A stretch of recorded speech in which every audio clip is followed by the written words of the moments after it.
देखिए आज हम लोग पढ़ेंगे प्रथम n प्राकृत संख्याओं के घनों का योग। घन का मतलब होता है कि किसी भी संख्या का आपस में 3 बार गुणा। आई बात समझ में। प्राकृत संख्या कौन सी है? 1 2 3 4 5 6 7 ऐसे आप लोग काउंट करते हैं ना। प्राकृत संख्या कहाँ से शुरू होती है? 1 से। कहाँ से शुरू होती है? 1 से शुरू होती है। आप देखेंगे कि प्राकृत घन का मैंने यहाँ पे प्रश्न भी दे रखा आपके सामने कि प्रथम 5 प्राकृत संख्या के घनों का योग ज्ञात। इसका फार्मूला होता है बेटा, आप लोगों को फार्मूला याद भी है, n + 1/2। ये फार्मूला किसके लिए यूज करते थे हम लोग? बोलिए। ये फार्मूला याद हम लोग यूज करते थे प्रथम प्राकृत संख्याओं का योग, 1 से 10 तक की संख्याओं का योग, 1 से 100 तक की संख्याओं का योग। ऐसा प्रश्न हम लोगों ने किया पिछली बार। तो अब इसी का अगर हम लोग वर्ग कर दे रहे हैं, क्या कर दे रहे हैं बेटा? वर्ग कर दे रहे हैं, तो ये हमें इसके घनों का योग मिल जाता है। क्या मिल जाता है? घनों का योग मिल जाता है। अब देखिए, तो छोटा सा प्रश्न हमने दिया कि आपके सामने इसको वेरीफाई कर लेते हैं। क्या कर लेते हैं? वेरीफाई कर लेते हैं। अब देखिए, 1 से लेकर 5 तक की संख्याओं का घन हमने कर दिया। क्या कर दिया? अब इसको हम लोग काउंट कर लेते हैं। 5 4 9 9 18 19 20 5 25 और 6 4 10 2 12 1 1 2 225 आ गया। कितना आ गया? 225। कौन सही है? देखिए, 5 4 10 6 16 16 8 24 1 25 हासिल 2 2 2 4 6 10 2 12 1 1। सही। अब इसका फार्मूला हमने आपको बताया है कि n का मान यहाँ पे कितना बेटा? 5 है। कितना बेटा? n का मान कितना है? 5 है। प्रथम 5 दे रखा है, तो यहाँ पे क्या हो जाएगा? 5 कोष्टक में 5 धन 1 बटा 2 की घात कितना हो जाएगा? 2। 5 गुणे 5 1 6 बटा 2 की घाते 2। 2 तिहाई 6, 5 तिहाई 15 घाते 2, यानी 15 गुणे 15। 15 पचे 75, 15 का 15 7 15 7 225। आ गया कि नहीं आ गया? यानी हमारा ये प्रश्न क्या है? वेरीफाई हो गया कि किसी भी संख्या के घनों का योग निकालना रहे तो उसके लिए फार्मूला होता है n + 1/2 का होल स्क्वायर। ठीक। देखिए, अगला प्रश्न है 9 0 8 1 7 5। कितनी संख्या हो गई? 1 2 3 4 5 6 अंक है ना। से बनने वाली 6 अंकों की बड़ी सम संख्या। ध्यान से देखिएगा आप लोग, 6 अंकों की बड़ी संख्या तो बनानी है, लेकिन कैसी होनी चाहिए? सम होनी चाहिए। दूसरा क्या कह रहा है? 6 अंकों की छोटी विषम संख्या। छोटी तो होनी चाहिए, लेकिन कैसी होनी चाहिए? विषम होनी चाहिए। का योग व अंतर ज्ञात कीजिए। यानी दोनों संख्याओं का बड़ी छोटी संख्या ज्ञात कर लेंगे, एक सम होगी एक विषम, फिर उनका योग और अंतर ज्ञात करेंगे। एक चीज ये बताइए कि इन संख्याओं को लेकर बड़ी संख्या कौन सी बनेगी? बड़ी कौन सी संख्या? बड़ी सम संख्या। बड़ी सम। आपको मैंने एक चीज बताया था कि बड़ी सम संख्या में क्रम क्या होना चाहिए? आरोही कि अवरोही? क्या होना चाहिए? अवरोही। क्या होना चाहिए? घटते क्रम, यानी पहले बड़ी संख्या फिर लास्ट में छोटी संख्या। तो पहले हम लोग इसको अवरोही क्रम में लगा देते हैं। क्या करते हैं बेटा? लगा देते हैं। ध्यान से देखिए, तो आप बड़ी संख्या का मतलब होता है अवरोही क्रम। क्या होता है बेटा? अवरोही क्रम। ये बार बार आपसे कह रहे हैं, सिंपल से तरीका है याद करने का। तो सबसे बड़ी संख्या कौन सी इसमें? 9 8 7 5 1 0 हो गया। चूंकि आपका शून्य पहले ही आ चुका है। क्या चुका है? शून्य लास्ट में आ गया ना, ये सम संख्या बन गई। क्योंकि सम संख्या का जो सम संख्या कौन सी होती है आपको पहले बता चुके हैं। जिस संख्या के अंत में 0 हो, 2 हो, 4 हो, 6 हो, 8 हो। अब देखिए 0 आ गया, तो इसमें हमें कोई बदलाव करने की जरूरत पड़ी। बात समझ में आ गई कि नहीं आ गई? अगर ये जीरो न होता, एक इसकी जगह होता, तब हम क्या करते, इसके पीछे से आते। कहां से आते? पीछे से। अभी आगे हम प्रश्न देंगे तब इसके बारे में हम बात करेंगे, ठीक। अब देखिए बड़ी सम संख्या हो गई। अब छोटी क्या कह रहा है? विषम संख्या। क्या कह रहा है? विषम संख्या। छोटी विषम संख्या का कौन सा क्रम होता है? आरोही, यानी बढ़ते क्रम में। किस क्रम में होता है बेटा? आरोही, बढ़ते क्रम में। अब बताइए सबसे छोटी संख्या 0, 1, 5, 7, 8, 9। तो मैंने आपको बताया था आरोही क्रम में सजा लेते हैं, 0 पहले नहीं आएगा। क्या नहीं आएगा बेटा? 0 1 की जगह चला जाएगा, 1 0 की जगह आ जाएगा। क्यों आ जाएगा? क्योंकि अगर 0 पहले आ गया तो कितने अंकों की बन जाएगी? 1 2 3 4 5। पूछा कितने की है? 6। कितने की पूछा है? 6। तो यहाँ पे हम मिटा के इसको क्या रख लेंगे? पहले 1 यहाँ 0। अब देखते हैं संख्या पूछा कैसा है? विषम। तो लास्ट में क्या है बेटा? 9 आया है। ये पहले से ही विषम बन गया, पहले से ही विषम बन गया, हमको बनाना नहीं पड़ा। तो विषम संख्या कौन सी होती है बेटा? आपको पता है ना? जिस संख्या का इकाई का अंक क्या हो? 1 हो, 3 हो, 5 हो, 7 हो, 9। इनमें से कोई अगर आखिरी अंक है तो वह विषम संख्या होती है। क्योंकि प्रश्न में भले लिख दिया कि सम संख्या विषम संख्या, लेकिन जब हम उसकी बड़ी संख्या और छोटी संख्या बना रहे हैं तो यह पहले से ही सम और विषम बन के रखी हुई, हमको बिना अलग से बनाना नहीं पड़ा। तो बड़ी संख्या बन गई, छोटी बन गई। अब हम लोग चलते हैं इसके योग पर। किस पे चलते हैं बेटा? तो योग क्या होगा? फिर क्या कह रहा है? अंतर। क्या कर रहा है बेटा? इसका अंतर यानी घटाना कितना होगा? तो बड़ी संख्या का घट कितना है? 9,87,510। छोटी संख्या क्या बन गई? 1,05,789। इसको हम लोग क्या करेंगे? जोड़ेंगे।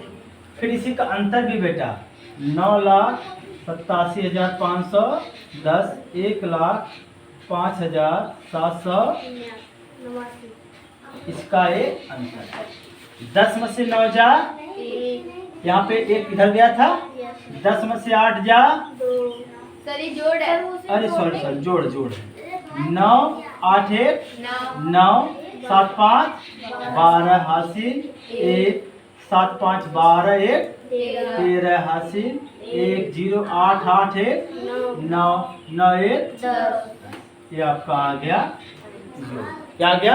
अब अंतर की बात करते हैं। 0 से 9 बेटा जाएगा नहीं, तो इधर से 1 हासिल लेगा तो कितना हो जाएगा? 10 में से 9 जाए, 1 इसको दे दिया हो, कितना गया? 0। इधर से 1 हासिल लेगा तो कितना हो जाएगा? 10 में से 8 जाए 2, ये बचा कितना? 4। 4 में से 7 जाएगा नहीं, तो इधर से लेगा कितना हो जाएगा? 14। 14 में से 7 जाए 7, ये हो गया 6। कितना हो गया?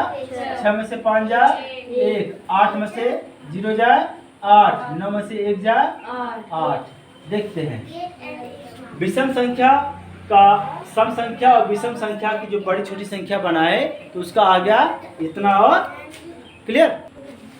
देखिए अंकों पे आधारित ऐसे भी प्रश्न आपके नवोदय में आते हैं। पहला प्रश्न है 5 अंकों की बड़ी से बड़ी संख्या लिखिए जबकि प्रत्येक अंक भिन्न भिन्न। अगर 5 अंकों की संख्या पूछता आपसे, क्या पूछता? बड़ी संख्या। तो 9 को 5 बार आप क्या करते? लिख देते 9 9 9 9। आई बात समझ में? बोले अगर 5 अंकों की बड़ी संख्या पूछता तो आप सीधे क्या लिख देते? 9 9 9 9। 5 अंकों की बन गई 99,999। आ रही बात समझ में? लेकिन एक शर्त रख दिया कि जिसके प्रत्येक अंक, क्या कह रहा है? जिसके प्रत्येक अंक भिन्न भिन्न हो। क्या कह रहा है? जिसके प्रत्येक अंक भिन्न। अब भिन्न भिन्न का मतलब कोई दिक्कत नहीं, हमको कोई अंक रखना ही नहीं है दोबारा। बशर्ते क्या करना है, आपको याद होगा बड़ी संख्या में हम लोग किस क्रम में रखते हैं? अवरोही क्रम। क्या रखते हैं बेटा? अवरोही क्रम में रखते हैं संख्या को। तो एक अंकों की सबसे बड़ी संख्या कौन सी होती है? 9। कितने अंकों की ज्ञात करनी है? 5 अंकों की। तो 5 लाख डैश 1 2 3 4 5 बड़ी न होती है, उसके बाद 8 आता है, 7 आता है, 6 आता है, 5 हो गया। आसान है कि नहीं आसान है? बोलिए। उसी तरह से छोटी संख्या पूछ रही है, क्या कह रही है? छोटी संख्या पूछ रही है कि इसके लिखे जिसके अंक प्रत्येक हो। तो छोटी संख्या में कौन सा क्रम लिखते हैं? बोलो। आरोही। क्या लिखते हैं? आरोही क्रम में लिखते हैं। तो 6 अंक है, 1 2 3 4 5 6। क्योंकि सबसे छोटी संख्या 0 होती है, तो 0 लिखी नहीं जाती, तो 6 से 5 अंकों की हो जाएगी। मैंने पहले ही बता रखा आपको। तो पहले क्या रखेंगे? 1 2 3 4 5 6। बताओ आसान है कि नहीं आसान? इससे छोटी संख्या नहीं बना सकते। काहे नहीं बना सकते? कब बना सकते हैं आप? जब किसी एक अंक का बार बार क्या हो, रिपीट करें, उसको दोहराएं। क्योंकि प्रश्न कह रहा है कि उसके अंक भिन्न भिन्न हो। क्या हो? कोई भी अंक एक से अधिक बार न आए। तो हमारे पास यही एक रास्ता बचता है कि उसी को आरोही क्रम में और अवरोही क्रम में हम लोग अवरोही क्रम और आरोही क्रम में रखते हैं। तो क्या बन जाता है? बड़ी संख्या। और आरोही क्रम में रखते हैं तो क्या बन जाती है? छोटी संख्या। आसान है बेटा, कोई दिक्कत? देखिए यहाँ पे हम लोगों ने एक के बाद 2 रखा था ना, तो 0 यहाँ 1 था ना, 0 के यहाँ रिप्लेस करना था ना, तो यहाँ से गलती हो गई। तो 0 को हम लोग रखेंगे, क्या रखेंगे? 0 को रखेंगे। 1 के बाद जब 0 रखेंगे तब यहाँ पे आपके सभी नंबर डिजिट क्या हो जाएंगे? अलग अलग होंगे। ठीक है ना? तब ये छोटी संख्या बनी। देखिए अगला प्रश्न है 12,98,765 में 9 के स्थानीय मान व जातीय मान के अंतर व योग ज्ञात कीजिए। अब बताइए संख्या में ये आपकी संख्या क्या बेटा? 9 पूछ रहा है। किसके बारे में पूछ रहा है? 9 के बारे में पूछ रहा है। 9 बैठा कहाँ पे है? 9 बैठा कहाँ पे है? तो 9 का स्थानीय मान, 9 का स्थानीय मान आपका क्या होगा? 9 लिख लेंगे। तो मैंने आपको बताया है एक तरीका, इकाई, दहाई, सैकड़ा, हजार, 10,000। यानी 9 में 10,000 से गुणा कर देंगे तब आ जाएगा। या 9 के आगे कितनी संख्या हो रही? अंक हो रहे हैं 1 2 3 4 4 जीरो बढ़ा दिए, क्या हो गया? अब 9 का जाति मान, 9 का जाति मान क्या होता है बेटा? जो खुद की संख्या हो वही जाति मान। फेस वैल्यू जो दिखता है, तो 9 का जाति मान 9 ही होगा। अब इन दोनों का एक बार योग निकालना है, दोनों का एक बार अंतर निकालना है। तो योग कितना हो जाएगा बेटा इन दोनों का? बताइए। 9 जोड़ देंगे कितना आ जाएगा? 90,009। अब दोनों का अंतर ज्ञात कर देंगे, कितना आ जाएगा?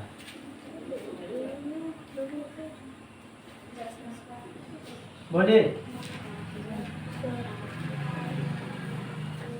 89,991 आ जाएगा। कोई दिक्कत? सही है ना? क्लियर? उसी से मिलता जुलता प्रश्न यहाँ पे है। जब उसके स्थानीय मान और जातीय मान को अलग अलग जोड़ दे या अलग अलग घटा दे। तो अब बताइए यहाँ पे 3 है, दो संख्याओं को तुलना कर रहा है। किसकी कर रहा है बेटा? एक 3 की कर रहा है और एक 8 की कर रहा है। किसकी कर रहा है? अब बताइए 3 का स्थानीय मान, 3 का स्थानीय मान क्या होगा बेटा? 3 लिख लेंगे। कितनी संख्या? 1 2 3 4। कितने अंक आगे हैं? 1 2 3 4 अंक है, तो 4 जीरो बढ़ा लिया। बोलिए। और 3 का जातीय मान, 3 का जातीय मान कितना होगा? 3। अब देखिए फिर किसका लगाना है? 8 का। 8 का स्थानीय मान,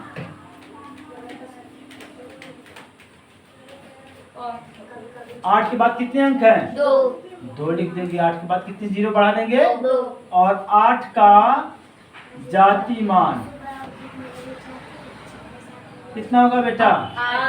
अब प्रश्न के ऊपर चलते हैं। स्थानीय मान जाति मान हम लोगों ने लिख लिया। Yes. अब प्रश्न चलते हैं स्थानीय मान के योगों। स्थानीय मान के अब देखिए 3 का स्थानीय मान और 8 का स्थानीय मान, 2 अंकों का स्थानीय मान है ना, दोनों को पहले क्या कर लेंगे।